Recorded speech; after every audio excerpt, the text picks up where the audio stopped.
Hi friends, welcome to my channel. ఈరోజు మనం చేసే రెసిపీ చికెన్ సలాడ్. రండి, ఇంకెందుకు ఆలస్యం చేద్దాం. స్టవ్ వెలిగించి కళాయి పెట్టుకొని అందులో 1 స్పూను నూనె వేయాలి. నూనె వేడైన తర్వాత మనం దంచి పెట్టుకున్న అల్లం వేసుకొని కొంచెం ఫ్రై చేసుకోవాలి.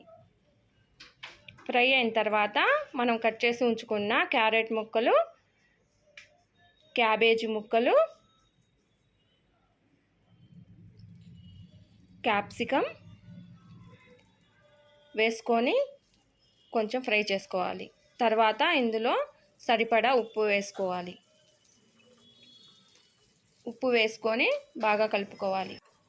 2 నిమిషాలు మొత్తం ఫ్రై అవ్వాలి. తర్వాత ఇందులో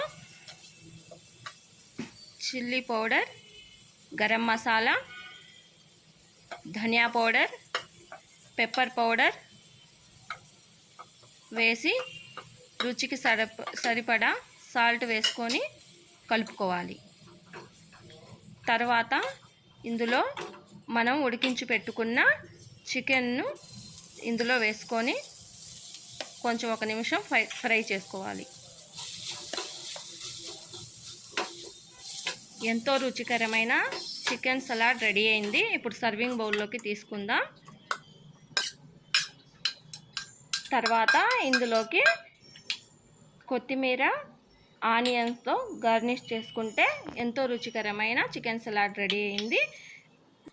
మీరు ఇంట్లో ట్రై చేసి ఎలా ఉందో కామెంట్ చెప్పండి. ఈ వీడియో మీకు నచ్చినట్లయితే సబ్స్క్రైబ్ చేయండి, లైక్ చేయండి, షేర్ చేయండి. Thank you so much.